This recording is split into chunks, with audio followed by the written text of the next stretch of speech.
referente de la iglesia con la iglesia, cómo el servicio debe ser llevado desde el punto de los creyentes, para los creyentes, y cómo los creyentes apoyan también la congregación y apoyan también el ministerio pastoral, que es el punto que voy a tocar yo.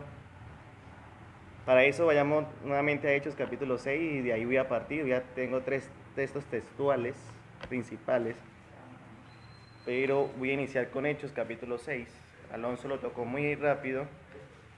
Hechos 6, leamos el versículo 2 y saltamos al versículo 4. Dice: entonces los 12 convocaron a la multitud de los discípulos entonces los 12 convocaron a la multitud de los discípulos y dijeron: no es justo que nosotros dejemos la palabra de Dios para servir a las mesas. Versículo 4. Y nosotros persistiremos en la oración y en el ministerio de la palabra. ¿Qué funciones tienen los pastores hoy en día? En este caso vemos los apóstoles, los discípulos, que eran los representantes directos de Cristo, pero este oficio de llevar la palabra pues sucede a los pastores. Hay 2 oficios principales que nosotros como pastores tenemos, y son oficios que muchas veces dejamos a un lado por estar sirviendo, por estar enfocados a veces en los trabajos, por falta de ayuda también de la misma congregación. Y es claro, los apóstoles aquí en el versículo 2 dice: nosotros no podemos dejar nuestro ministerio por estar sirviendo a las mesas. Y los 2 son oración y ministerio de la palabra. Oración y ministerio de la palabra. Alonso tocaba un momento, Jordan también, diciendo: claro, todos debemos que orar, y eso es cierto.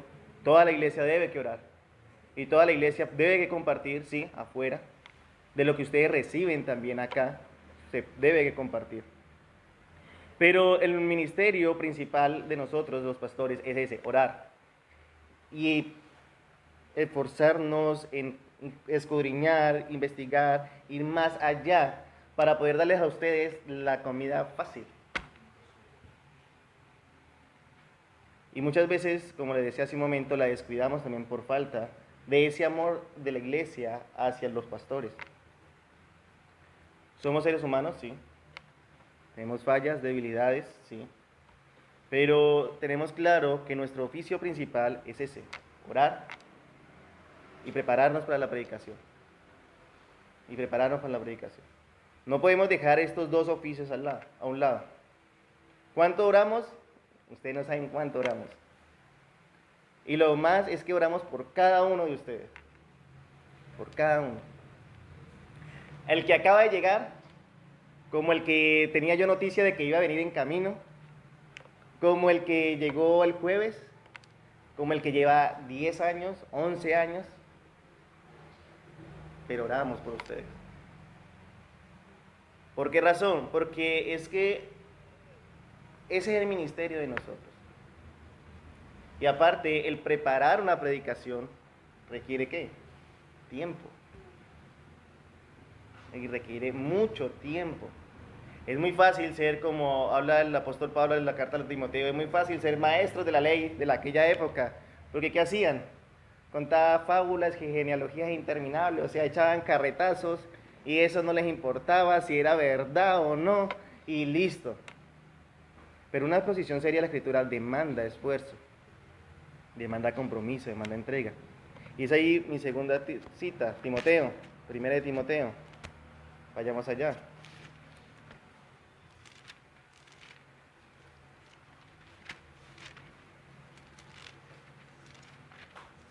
1 de Timoteo, capítulo 3. Sabemos que la primera parte del capítulo 3 es requisitos para el obispado y requisitos para los diáconos, pero voy a enfocarme en la segunda parte del capítulo 3, que es del 14 en adelante. La idea sigue sobre el capítulo 4 y dice, 1 de Timoteo capítulo 3, versículo del 14 en adelante: esto te escribo, aunque tengo la esperanza de ir a verte, para que si tardo sepas cómo debe conducirte en la casa de Dios, que es la iglesia del Dios viviente, columna y baluarte de la verdad.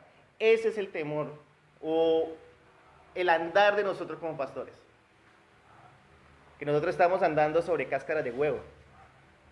¿Por qué razón? Porque la iglesia no es un club, la iglesia no es un ente social, la iglesia no es nada más ni nada menos que la misma iglesia del Dios viviente. Todo lo que nosotros enseñamos, decimos, hacemos dentro de la congregación, todo debemos rendirle cuentas a Dios. Por eso el tiempo de oración y ministerio de la palabra. Toda decisión que se toma dentro de la congregación, toda decisión que nosotros como pastores tomamos, y muchas veces en apoyo de los dos predicadores de acá, toda se pasa por el principio regulador del culto cristiano, que es la misma escritura. Toda. Nosotros debemos tener una idea general de las Sagradas Escrituras para saber cómo debemos que andar, qué debemos que predicar, qué debemos que decir, cómo lo debemos que dirigir a cada uno. La sencilla razón que el mismo apóstol Pablo está diciendo, para que si tardo sepas cómo debes conducirte en la casa de Dios, que es la iglesia de Dios viviente, columna y baluarte de la verdad. Cuando nosotros enseñamos y transmitimos el verdadero mensaje, ¿ustedes qué hacen? Como iglesia, salen y transmiten ese mensaje. Es ahí cuando el apóstol Pablo lo toma como columna y baluarte de la verdad. Si nosotros no enseñamos el verdadero mensaje, el evangelio, ¿qué van a transmitir ustedes cuando salgan?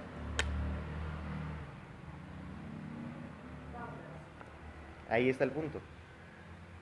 ¿Y qué es? Versículo 16. Indiscutiblemente grande es el misterio de la piedad. O sea, no es una cosa pequeña, no es una cosa insignificante, no es una cosa que uno lo puede tomar a la ligera y ya, y salir del paso. No, es que yo un sermón lo preparo en 5 minutos. Créala, estos 15 minutos para nosotros cuesta trabajo. ¿Por qué razón? Porque grande es el misterio de la piedad. Que Dios fue manifestado en carne, justificado en el Espíritu, visto de los ángeles, predicado a los gentiles, creído en el mundo, recibido arriba en gloria.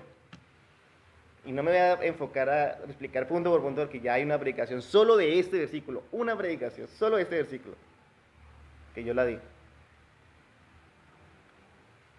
Pero el punto es que esta manifestación que está dando aquí el apóstol Pablo, solo el versículo 16, no es algo insignificante.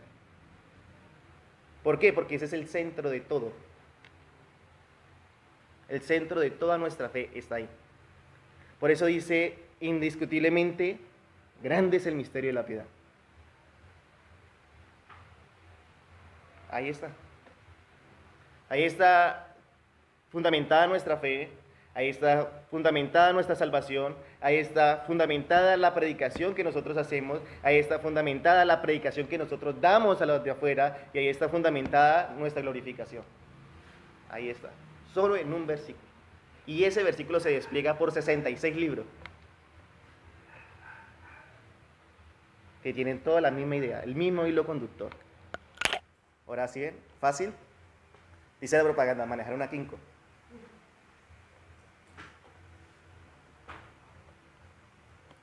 Ahí mismo en 1 Timoteo, el capítulo 4, sigue la idea, pero quiero que nos enfoquemos en el versículo 12. Ninguno tenga en poco tu juventud, sino sea ejemplo de los creyentes en palabra, conducta, amor, espíritu, fe y pureza. Este versículo lo toman mucho para dar sermones a los jóvenes, y para direccionar a los jóvenes y decirle, vea, ustedes que son jóvenes deben tales y tal. Pero es que este versículo no está enfocado para los jóvenes de la congregación, aunque puede tomarse, pero no está enfocado para ellos. Este versículo está enfocado ¿para quién? Para Timoteo, exacto. Pablo se lo enfoca directamente a Timoteo como pastor de la iglesia de Éfeso y le dice, vea, ninguno tenga en poco tu juventud, sino que ese ejemplo.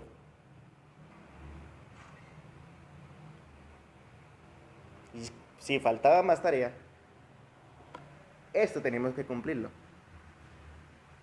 ¿Ese ejemplo en qué? En palabra. Todo lo que uno dice, todo es utilizado en su contra. O edifica o daña. Todo. Por eso el versículo 14 dice, todas estas cosas le escribo para que sepas cómo conducirte en la casa del Dios, que es la iglesia del Dios viviente, columna y baluarte de la verdad. Todo lo que uno dice o edifica o daña. Por eso el apóstol Pablo toma Efesios capítulo 4, versículo 29, ninguna palabra corrompida salga de vuestra boca, sino la que sea buena para la necesaria edificación, a fin de dar gracia a los oyentes. palabra. Conducta, todo lo que hacemos afecta más que lo que decimos.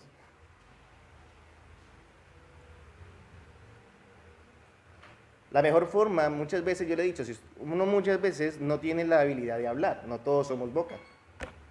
Pero en muchas ocasiones, cuando eres tímido, hablas más con tus hechos.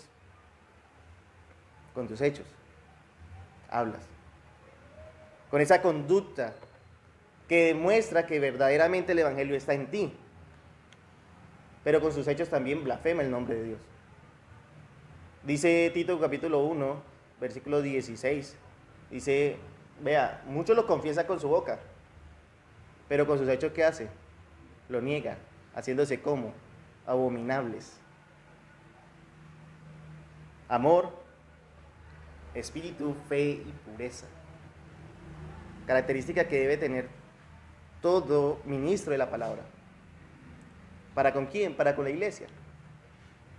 El deber de nosotros es amarlos a ustedes. Pero es que Jordan me cae mal porque es más alto que yo. ¿Cómo hago para amarlo? No, sencillo. De la misma manera que Cristo me amó a mí, debo amar a mi hermano. Así me caiga mal. Sí, o sea, uno no es monedita de oro para que le viene a todo el mundo. Pero así como Cristo me ha amado a mí, yo tengo que amarlos a ustedes. Y eso es algo que Él me hizo entender en muchas ocasiones. En espíritu y fe y pureza. Los últimos 3 componentes de la vida cristiana. Y no muchas veces pasa todo esto desapercibido. Y por último, toca que correr. Vayamos a Hebreos. Hebreos, capítulo 13. Y uno dice, amén, que le den duro a los pastores hoy. Listo, vamos a ver qué pasa con la iglesia. Hebreos, capítulo 13.